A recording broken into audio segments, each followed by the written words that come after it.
आवाज़ आ रही? और आगे आ जाएं, जो दूर बैठे हैं और आगे आ जाएं।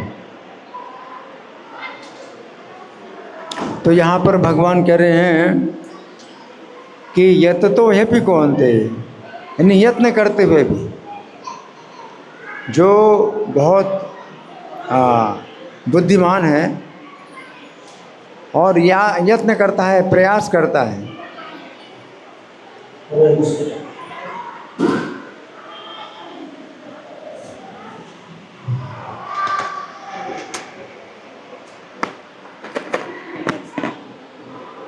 हाँ, जो बहुत बुद्धिमान है और प्रयास भी कर रहा है, क्या इंद्रियों को बस में करने का प्रयास भी कर रहा है, तो भी बलपूर्वक इंद्रियां उसके मन का हरण कर लेती हैं।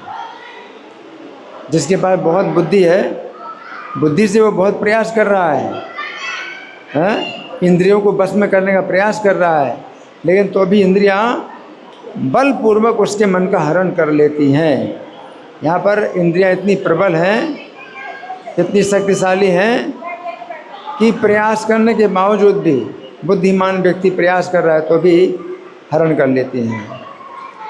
तो आप इसमें एक घटना है जिसमें क्षीर सागर का मंथन हुआ था। किसका? क्षीर सागर का मंथन हुआ था, तो उसमें अमृत उत्पन्न हुआ था। क्षीर सागर में अमृत उत्पन्न हुआ था। उस समय असुरों ने देवताओं से अमृत छीन लिया। असुरों ने क्या किया? देवताओं से अमृत छीन लिया। फिर भगवान ने मोहिनी अवतार धारण करके असुरों को मोहित करके उनसे अमृत ले लिया। भगवान ने क्या किया? मोहिनी अवतार धारण किया और असुरों को मोहित किया, अमृत ले लिया और देवताओं को पिला दिया। इस घटना के दौरान शिव जी उपस्थित नहीं थे। अरे भगवान का अवतार हुआ मोहिनी अवतार और शिव जी उपस्थित नहीं थे, है ना। अतः जैसे ही शिव जी को पता चला कि भगवान ने ऐसा अवतार भी धारण किया था, तो वे भगवान के निकट आकर उस रूप का दर्शन कराने के लिए प्रार्थना करने लगे। शिव जी बहुत रुचि लेते हैं भगवान के अवतार में। भगवान का कोई भी अवतार होता है तो शिव जी बहुत रुचि लेते हैं। तो शिव जी जो है भगवान के पास आकर के क्या बोले? क्या बोले? नहीं सुन रहे? शिव जी भगवान के पास आके क्या बोले? प्रार्थना किया। क्या क्या प्रार्थना किया? मोहिनी रूप का दर्शन कराइए। आपने मोहिनी अवतार लिया तो मैं देख नहीं पाया।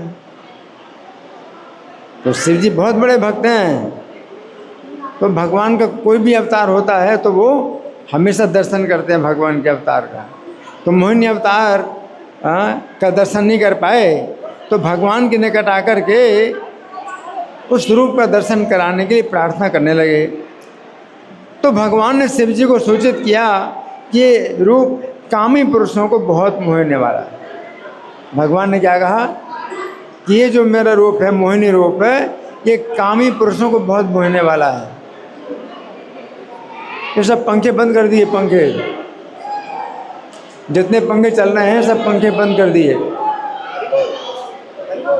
सब पंखे बंद कर दीजिए।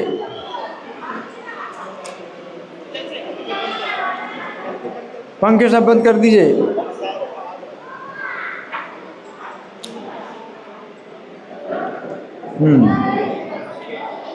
तो भगवान ने क्या कहा शिव जी से? मेरा आप मोहिनी रूप देखना चाहते हो कि मोहिनी रूप कैसा है? कामी पुरुषों को अत्यंत मोहने वाला है। उस समय शिव जी को अपनी योग्यता पर बहुत विश्वास हुआ।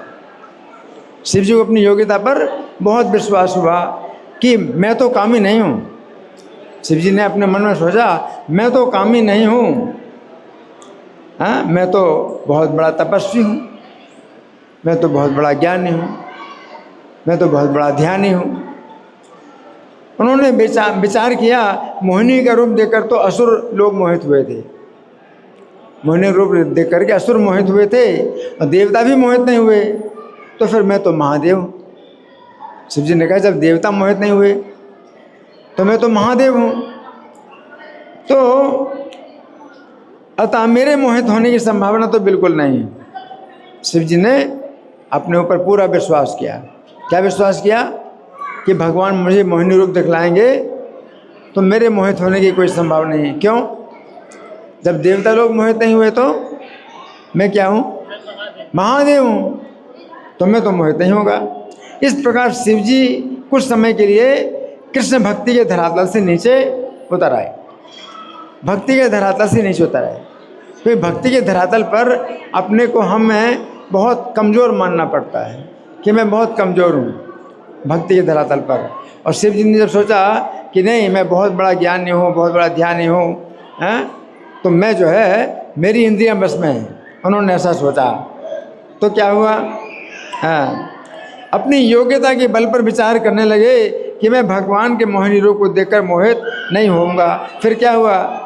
जो ही भगवान ने अपना मोहिनी रूप प्रकट किया और शिव जी अपने को और अपने निकट परम सुंदरी उमा देवी को और अपने साथ में खड़े हुए पार्षदों को भूल गए। जब गेंद मोहिनी मूर्ति के हाथ से उछलकर दूर जा गिरी तो वो स्त्री उसका पीछा करने लगी और शिव जी के देखते देखते अचानक वायु उसके सुंदर वस्त्र को उड़ा ले गई। इस प्रकार शिव जी ने उस स्त्री को देखा और वो सुंदर स्त्री भी उनकी ओर देख रही थी। अतः ये सोचकर कि वो स्त्री मेरे प्रति आकृष्ट है, शिव जी भी उसके प्रति अत्यधिक आकृष्ट हो गए। उस स्त्री के द्वारा शिव जी के विज्ञान का पूर्ण हो गया। शिव जी उसके लिए इतने अधिक पागल हो गए कि भवानी की उपस्थिति में भी उसके पास जाने में तनिक भी नहीं हिचकिचाए। तेजी से उसका पीछा करते हुए शिव जी उसके बालों को पकड़ लेते, जूड़ा, बालों का जूड़ा पकड़ लिया, अपने पास खींच लिया। फिर उसके ना चाहने पर भी अपनी भुजाओं में भरकर उसका आलिंगन कर लिया। उसने जिस किसी भांति अपने को शिव जी के आलिंगन से छुड़ाया और भाग गई। शिव जी ने उसका पीछा करना आरंभ कर दिया क्योंकि काम शत्रु से पराजित हो चुके। तो वैसे शिव जी का वीर व्यर्थ में स्खलित नहीं होता, किंतु इस अवसर पर उनका वीर स्खलित हो गया। और शिव जी वैष्णवों में सबसे श्रेष्ठ हैं, परंतु फिर भी इस घटना से पता चलता है यदि व्यक्ति भक्ति के धरातल को छोड़कर और श्री कृष्ण का आश्रय छोड़कर अपनी तपस्या के बल पर या अपने ध्यान के बल पर या अपने ज्ञान के बल पर इंद्रियों पर नियंत्रण प्राप्त करने का प्रयास करता है तो प्रयास सर्वथा निष्फल रहेगा। जो भक्ति का धरातल होता है उसमें हम पूरी तरह से भगवान के बल पर रहते हैं, अपना बल नहीं होता, निर्बल। मैं निर्बल हूँ, मेरी इंद्रियां बस में नहीं है। जो भक्त होता है वो क्या सोचता है? मेरी इंद्रियां बस में नहीं है ना, भगवान की कृपा से ही मेरी इंद्रियां बस में, मेरी रक्षा हो सकती है, मेरी इंद्रियां बस में नहीं है ना। अब दूसरा उदाहरण है, जिस समय महाराज पांडु को किंदम मुनि के द्वारा शाप प्राप्त हो गया। किसको? महाराज पांडु को। कौन से मुनि? किंदी मुनि के द्वारा शाप प्राप्त हो गया कि जिस समय अपनी पत्नी के साथ सहवास करेंगे उसी समय उनकी मृत्यु हो जाएगी। शाप मिल गया, अपनी पत्नी से सहवास करोगे तो मृत्यु हो जाएगी। उस समय उन्होंने राज्य त्याग कर जीवन भर वन में रहकर तपस्या करने का निश्चय किया। अब क्या करना है? अगर पत्नी से सहवास नहीं करना है तो फिर तपस्या करनी। तो वन में जीवन भर तपस्या करने का निश्चय किया। उनकी दो पत्नियां कुंती माद्री ने भी निश्चय किया कि वे भी अपने पति के साथ वन में रहकर तपस्या करेंगी। महाराज पांडु ने इस प्रकार संकल्प किया, अब मैं घोर तपस्या करूंगा, एक एक वृक्ष के नीचे एक एक दिन अकेला रहूंगा। माता जी आपसे बोल रहा हूँ, आप सुन रहे हैं? आप उधर देख रहे हैं? क्या सुना? अब यहाँ पर बैठे हैं और आप उधर इशारा कर रहे हो, हैं? किसने सुना? कौन बताएगा? क्या मैंने क्या सुना? किसने कहा? महाराज पांडु ने सोचा कि अब मैं वन में तपस्या करूंगा तो एक एक वृक्ष के नीचे एक एक दिन अकेला रहूंगा। एक एक वृक्ष के नीचे एक एक दिन अकेला रहूंगा। प्रिय प्रिय के भावना छोड़कर मैं शोक हर्ष से ऊपर उठ जाऊंगा। कभी खा लूँगा तो कभी उपवास करूँगा, कभी खा लूँगा, कभी उपवास करूँगा। कोई मेरी एक भुजा को काट डालेगा और एक दूसरी भुजा में चंदन लगाए, उन दोनों के प्रति भला बुरा कुछ नहीं सोचूंगा। मैं ना जीने की चेष्टा करूँगा ना मरने की। कैसा? ना मैं जीने की चेष्टा करूँगा ना मरने की चेष्टा करूँगा, ना जीवन से प्रेम करूँगा ना मृत्यु से द्वेष करूँगा। मैं अविद्या के जाल को फाड़ डालूँगा, मैं मृग चर्म धारण करूँगा, जटा धारण करूँगा, तपस्या से शरीर को सुखा डालूँगा। परंतु एक दिन क्या हुआ, वन में राजा पांडु विचरण कर रहे हैं। वन में राजा पांडु विचरण कर रहे थे, उनके साथ अकेली माद्री चल रही थी, सुंदर वस्त्र धारण किए थे, युवावस्था, शरीर पर झीनी साड़ी, मुख पर मुस्कान देकर पांडु के मन में काम का संचार हो गया। उन्होंने बलपूर्वक माद्री को पकड़ लिया। उसके बहुत कुछ रोकने, यथाशक्ति छुड़ाने की चेष्टा करने पर भी उसे नहीं छोड़ा।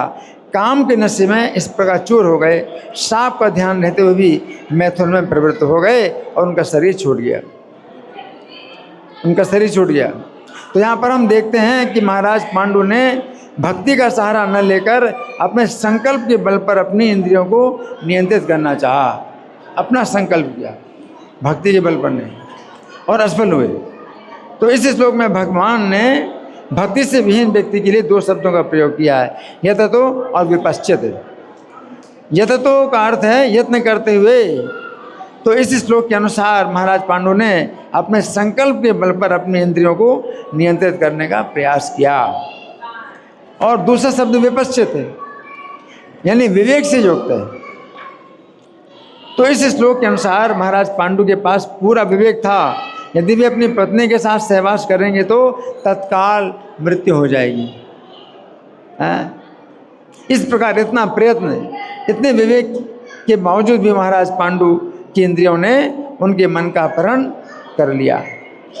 तो गीता 3रा अध्याय श्लोक संख्या 40 में भगवान कहते हैं कि काम शत्रु 3 स्थानों में निवास करता है। पहला इंद्रियां, दूसरा मन और तीसरा बुद्धि। इस प्रकार हम समझ सकते हैं कि काम शत्रु ने सबसे पहले महाराज पांडु की इंद्रियों पर अधिकार किया और इंद्रियों के सहारे शत्रु ने मन पर अधिकार कर लिया। इसी बात को इस श्लोक में भगवान कह रहे हैं, इंद्रियों ने मन का अपहरण कर लिया। और यदि भक्ति की विधि से इस काम शत्रु को इंद्रियों मन बुद्धि से निकाल दिया जाए तो काम शत्रु ज्ञान को किसी प्रकार से ढक नहीं सकता। अब देखिए, जब प्रभुपाद कृष्ण भावनामृत आंदोलन में अपने शिष्यों को कृष्ण भावनामृत के सिद्धांतों में प्रशिक्षित कर रहे थे, उस समय कुछ शिष्यों के मन में विचार आया कि हम भी श्रील प्रभुपाद के धरातल पर आ चुके हैं। उस समय प्रभुपाद ने कहा, मुझ में तुम में अंतर यही है। प्रभुपाद ने क्या कहा?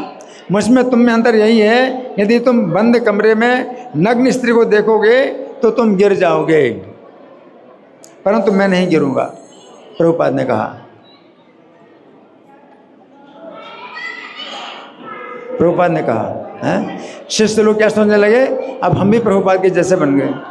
तो प्रभुपाद ने कहा कि मुझ में तुम में अंतर है, बंद कमरे में नग्न स्त्री को देखोगे तो तुम गिर जाओगे, परंतु मैं नहीं गिरूंगा। तो इस श्लोक में भगवान इंद्रियों के लिए प्रमाथी शब्द का प्रयोग कर रहे हैं, जिसका अर्थ है क्षुब्ध करने वाली।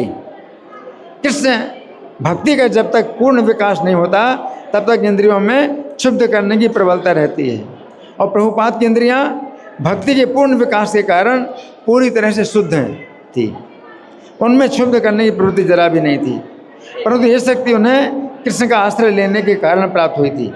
प्रभुपाद ने अपने बल पर अपने शिष्यों से ऐसा कहा कि मैं बंद कमरे में नग्न स्त्री को देखकर भी विचलित नहीं होऊंगा, परंतु वास्तव में वे सदा श्री कृष्ण से प्रार्थना किया करते थे कि मैं माया में कभी ना गिरूं।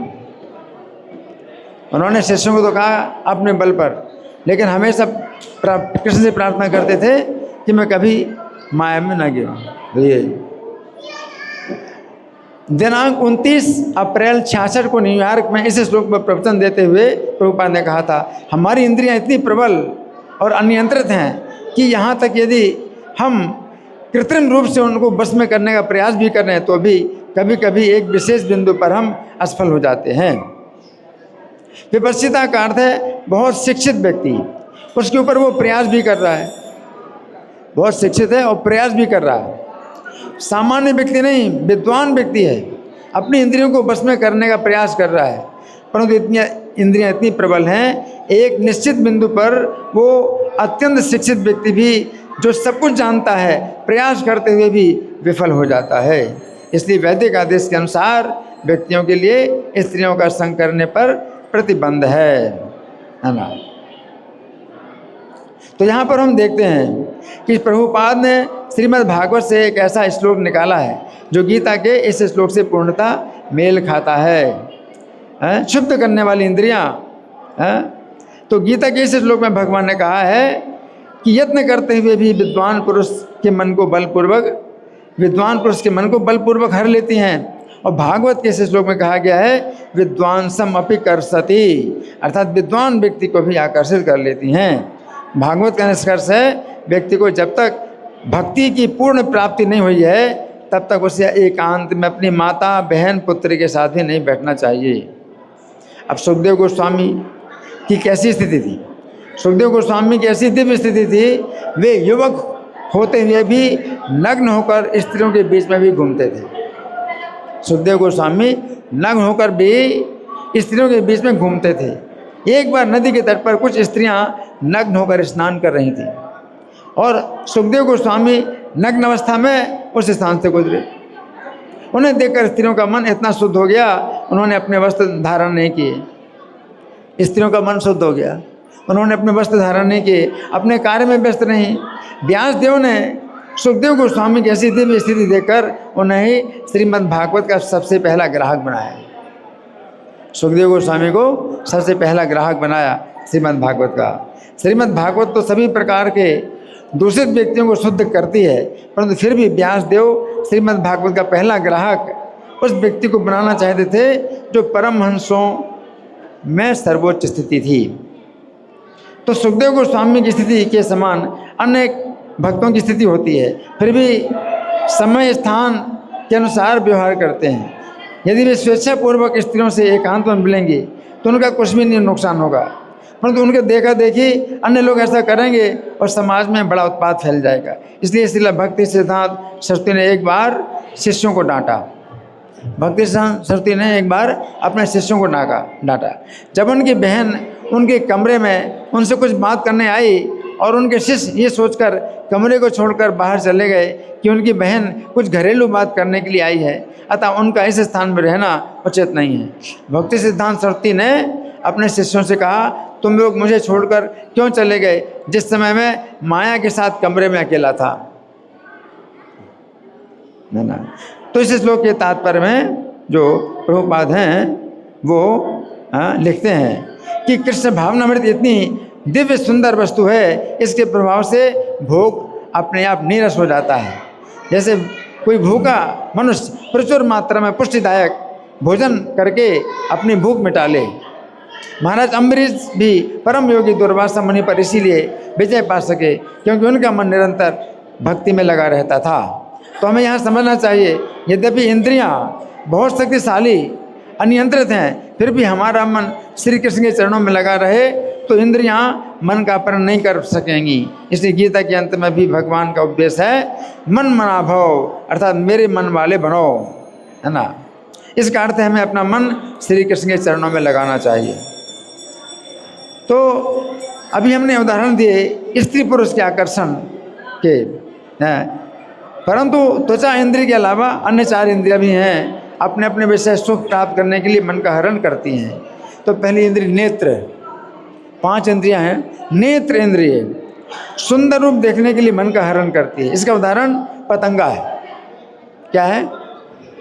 पतंगा है, पतंगा है। उसकी नेत्र इंद्रिय अग्नि का सुंदर रूप देखने के लिए उसके मन का हरण कर लेती है और अग्नि में जाकर भस्म हो जाता है, पतंगा, है ना। और श्रोत्र इंद्रिय मधुर संगीत सुनने के लिए मन का हरण करती है। इसका उदाहरण हरिण है। उसकी स्रोत इंद्रिय मधुर संगीत सुनने के लिए उसके मन का हरण कर लेती है, और वो शिकारी द्वारा छोड़े गए बाण को देखकर भी भाग नहीं पाता और मारा जाता है शिकारी का संगीत सुन करके। रसना इंद्रिय,